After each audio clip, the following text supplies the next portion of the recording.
Hello and welcome at Imran Yunus Institute. So class 12th students, 4th lecture में हम लोग आज फिर मिल रहे हैं।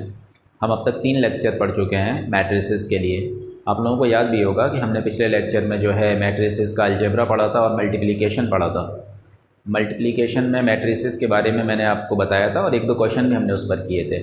अच्छा, आज हम जो है कुछ और क्वेश्चंस करेंगे जो कि 4 या 5 टाइप के क्वेश्चंस पूछे जाते हैं, जिसमें सारे कंसेप्ट इस्तेमाल हो जाते हैं। एडिशन भी हो, सब्ट्रैक्शन भी, मल्टीप्लिकेशन बाय स्केलर भी, उसके अलावा मैट्रिसेस का भी मल्टीप्लिकेशन, सब उसमें यूज़ हो जाएंगे। पूरी बात क्लियर भी हो जाएगी और अच्छे से समझ में आ जाएगा। तो पूरा लेक्चर देखें, बने रहें एंड तक। तो फिर हम शुरू करते हैं lecture number 4 matrices, class 12th students के लिए।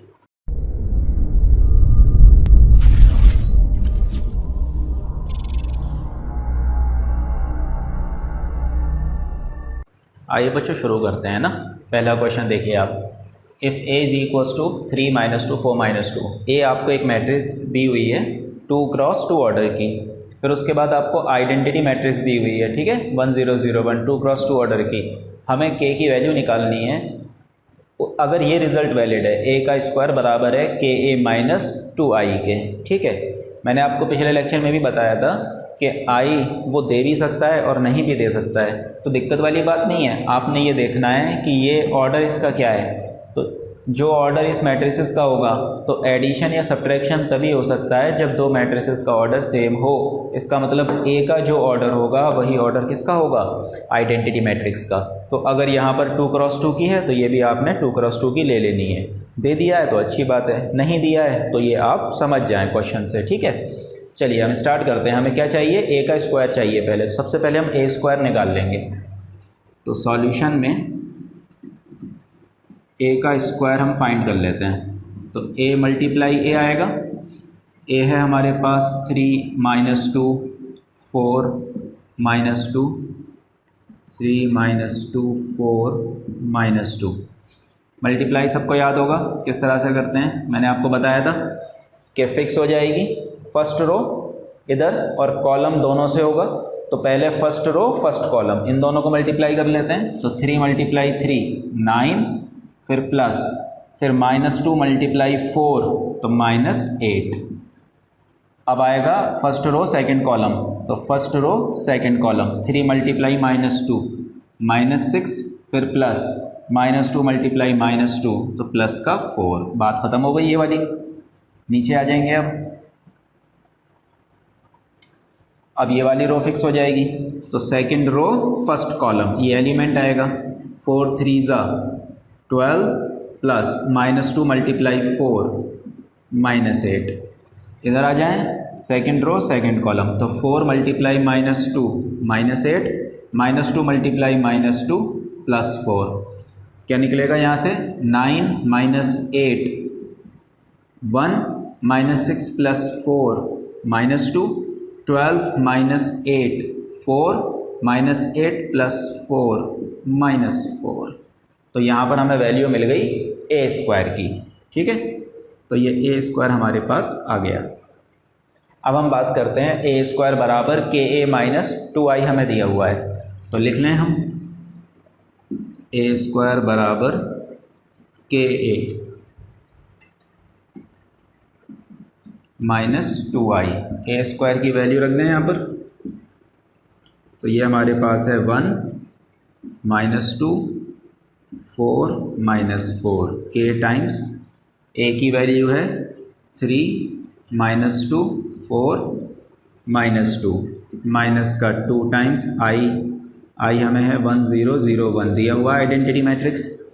चलिए क्या हो जाएगा, 1 -2 4 -4 बराबर, ये आपको याद है मल्टीप्लिकेशन बाय अ स्केलर कैसे होता है, हर एक एलिमेंट से ये मल्टीप्लाई हो जाएगा। तो के हर एलिमेंट से मल्टीप्लाई हो जाएगा। तो 3k -2k 4k -2k। इसी तरीके से यहाँ पर 2 मल्टीप्लाई हो जाएगा।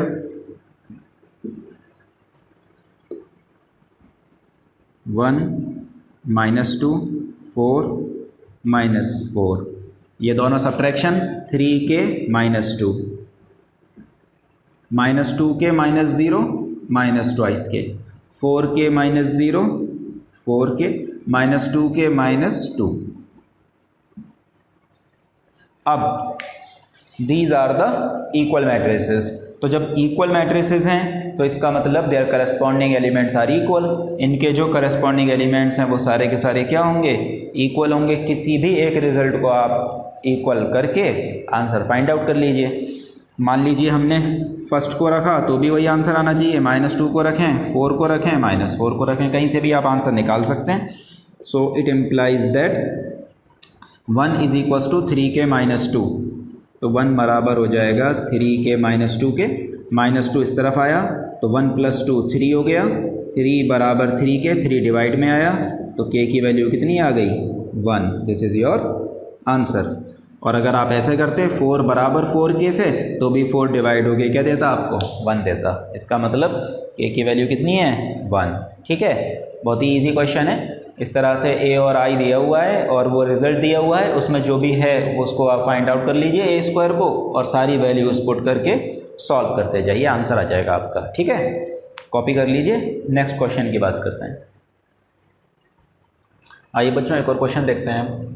Find the matrix x so that x multiply हो रही है, एक मैट्रिक्स है, ये एक मैट्रिक्स है, ये इस मैट्रिक्स से मल्टीप्लाई हो रहा है 1 2 3 4 5 6 और रिजल्ट आ रहा है -7 -8 -9 2 4 6। हमें क्या फाइंड आउट करना है, x मैट्रिक्स, कि ये मैट्रिक्स क्या होगी, हमें ये फाइंड आउट करना है। ठीक है, तो इसको हम सपोज कर लेंगे, है ना, लेट कर लेंगे इसको, इसकी वैल्यूज़ को निकालने के लिए। अब एक बात आप समझो, x मल्टीप्लाई हो रहा है एक मैट्रिक्स से और एक और मैट्रिक्स आ रहा है। ये मैट्रिक्स का ऑर्डर क्या है, सबको दिख रहा होगा, रोज़ तो 2 हैं और कॉलम 3 है, इसका मतलब 2 क्रॉस 3। और ये जो फाइनल आया है इसका दोनों का प्रोडक्ट, ये क्या है, 2 रोज़ हैं और 3 ही कॉलम है, ये भी कितना है, 2 क्रॉस 3। ठीक है बात। अब हमने जो मैट्रिसेस का मल्टीप्लिकेशन पढ़ा था उसमें ये बात देखी थी कि 2 मैट्रिसेस तभी मल्टीप्लाई, उनका मल्टीप्लिकेशन तभी डिफाइन होता है जब फर्स्ट वाले का number of rows, number of column और सेकंड वाले का नंबर ऑफ़ रोज़ आपस में क्या हो जाएं, इक्वल हो जाएं। इसका मतलब इसका नंबर ऑफ़ कॉलम और इसका नंबर ऑफ़ रोज़ जब इक्वल होगा तब इन दोनों का क्या होगा, मल्टीप्लिकेशन डिफाइन होगा। इसका सीधा सा मतलब ये है कि यहाँ पे 2 का होना कंपलसरी है, तभी ये मल्टीप्लिकेशन डिफाइन है, वरना ये डिफाइन होगा ही नहीं। इसका मतलब x का ऑर्डर क्या मिला हमें, कॉलम मिल गया। क्या मिल गया, कॉलम के 2 कॉलम है x की मैट्रिक्स में। अब बात आई रो क्या है इसकी, तो हमें मालूम है इन दोनों का सेम होना डिफाइन करता है और इन दोनों का मिलकर प्रोडक्ट बनता है, ये हमने मल्टीप्लिकेशन में पढ़ा हुआ है। तो इसका मतलब अगर यहाँ ऑर्डर 2 क्रॉस 3 है तो वो इन दोनों से मिलकर आया है, तो 3 तो मिल चुका है, तो यहाँ कौन बैठा होगा, 2 बैठा होगा। इसका मतलब x की जो मैट्रिक्स है वो आपका ऑर्डर क्या है, 2 क्रॉस 2। समझ गए ना बात को। सिंपल मैंने क्या किया है, यहाँ पर ये ढूंढा है कि x में कितने एलिमेंट आएंगे और किस तरह से वो लिखे जाएंगे मैट्रिक्स के अंदर। तो x हमें मिल चुका, इसके कॉलम और इसके रोज़ बराबर होने के लिए इसको 2 होना पड़ेगा और इस रिज़ल्ट को आने के लिए इसको भी 2 होना पड़ेगा, तब जाके ये 2 क्रॉस 3 आएगा। ठीक है बात। तो इसका मतलब x हमारे पास 2 क्रॉस 2 ऑर्डर की एक मैट्रिक्स है, तो हम उसको सपोज कर लेंगे, let x a b c d। हमने x मैट्रिक्स को क्या मान लिया, a b c d। और ये क्यों माना गया इस तरीके से, क्योंकि 2 रोज़ हैं और 2 ही क्या हैं, उसके कॉलम हैं, 4 एलिमेंट आएंगे, लिख लिए हमने। अब इन चारों की वैल्यू हमें निकालनी है, हमारी मैट्रिक्स निकल जाएगी। आगे बात, चलिए। तो अकॉर्डिंग टू क्वेश्चन हमारे पास क्या है, x मल्टीप्लाई 1 2 3 4 5 6 -7 -8 -9 2 4 6। x की वैल्यू हम रख देते हैं जो हमने माना है, a b c d 1 2 3 4 5 6 -7 -8 -9 और 2 4 6।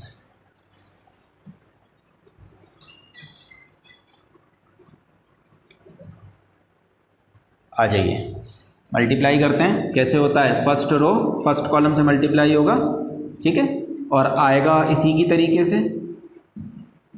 ये रिजल्ट तो हमें पहले से ही मालूम है, इसको तो ऐसे लिख देते हैं। यहाँ पर भी मल्टीप्लाई होकर इसी तरह से 6 एलिमेंट आएंगे। तो ए और बी पहले 1 4 से मल्टीप्लाई होंगे, तो ए 1 ज़ा ए प्लस बी 4 से मल्टीप्लाई हुआ 4b। फिर फर्स्ट रो सेकंड कॉलम, तो 2a से मल्टीप्लाई हुआ ट्वाइस ए, फिर प्लस फिर b 5 से मल्टीप्लाई हुआ 5b। फिर first row third column 3a से मल्टीप्लाई हुआ 3a और प्लस 6b से मल्टीप्लाई हुआ तो 6d। अब आ जाइए second row first column c 1 से मल्टीप्लाई हुआ c प्लस फिर d 4 से मल्टीप्लाई हुआ 4d। फिर second row second column 2c से मल्टीप्लाई हुआ 2c, फिर d 5 से मल्टीप्लाई हुआ 5d। फिर second row third column c 3 से मल्टीप्लाई हुआ 3c और d 6 से मल्टीप्लाई हो गया तो 6d। सही है बात। अब क्या होना है, ये दोनों मैट्रिसेस आपकी कैसी हैं, इक्वल मैट्रिसेस, तो इनके करस्पॉन्डिंग एलिमेंट्स इक्वल रख कर आप वैल्यूज़ निकाल लीजिए, ठीक है। चलिए, तो हमें क्या क्या मिला, a + 4b, a + 4b बराबर -7 और ट्वाइस a + 5b बराबर -8। इन दोनों से तो a और b निकल जाएंगे। अब c और d के लिए और ढूंढ लेते हैं, तो c + 4d बराबर 2 और 2c + 5d बराबर 4। This is first, this is second, this is third and this is fourth. ये 4 इक्वेशन से आपके 4 वेरिएबल के आंसर निकल जाएंगे। तो पहले आप क्या करें, फर्स्ट और सेकंड को इस्तेमाल कर लें। कैसे करेंगे कि इन दोनों के कॉफिशिएंट सेम नहीं हैं, फर्स्ट को 2 से मल्टीप्लाई करके माइनस कर दीजिए। तो यहाँ पे कर देता हूँ मैं। तो इक्वेशन फर्स्ट को 2 से मल्टीप्लाई करा और उसमें से माइनस कर दिया इक्वेशन सेकंड। तो इक्वेशन फर्स्ट को 2 से मल्टीप्लाई किया तो 2a + 8b बराबर -14, और इसमें से माइनस किसको कर रहे हैं हम, सेकंड को। तो 2a + 5b बराबर -8। माइनस कर दें, माइनस करने पे साइन चेंज हो जाते हैं, तो ये माइनस हो चुका है, ये भी माइनस और ये प्लस, ये दोनों कैंसिल आउट हो गए। 8 - 5 3b और प्लस माइनस माइनस, 14 में से 8 माइनस हुआ 6, बड़ा कौन सा है, माइनस का। तो यहाँ से b की वैल्यू कितनी आ गई आपके पास, -2, ठीक है। अब इस b को आप उठाकर किस में रख दो, फर्स्ट इक्वेशन में, तो क्या मिल जाएगा आपको, a मिल जाएगा। तो यूजिंग b = -2 इन इक्वेशन 1 में रख दिया, तो a + 4 × -2 हो जाएगा। तो ये आ जाएगा a और 4 -2 से मल्टीप्लाई हुआ तो -8 बराबर -7। तो a की वैल्यू कितनी आ गई, -8 उस तरफ पहुंचा, +8 -7 तो 1। तो a आ गया आपके पास 1। चलिए, यहाँ पर आपका a और b की वैल्यू आ चुकी है। तो a और b हमारे पास आ चुके, a आया 1, b आया -2, ठीक है। c और d निकालते हैं, इतना आप कॉपी कर लो, फिर c और d की वैल्यू निकालते हैं। इसको मैं मिटा दूंगा, ठीक है, इसको आप कॉपी कर लो पॉज करके। देखिए, हम a और b तो हम निकाल चुके हैं, अब हम c और d की बात कर रहे हैं। तो वही काम है थर्ड और फोर्थ इक्वेशन का, जैसे हमने फर्स्ट और सेकंड के लिए किया है। कॉफिशिएंट हमें c के बराबर करने हैं, तो 3 को 2 से मल्टीप्लाई कर दें, तो 2 से मल्टीप्लाई कर दिया इक्वेशन 3 को, और उसमें से माइनस कर दिया हमने इक्वेशन 4 को। तो जब 2 से मल्टीप्लाई किया इसे, तो 2c + 8d बराबर 4 आ गया, और नीचे माइनस किसे करना है, 2c + 5d बराबर 4। तो माइनस माइनस माइनस, ये कैंसिल आउट हो गया, 8 - 5 3d, 4 - 4 0। तो d की वैल्यू 0/3 कितनी आ गई, 0। अब इस d को यूज़ कर लो आप थर्ड इक्वेशन में।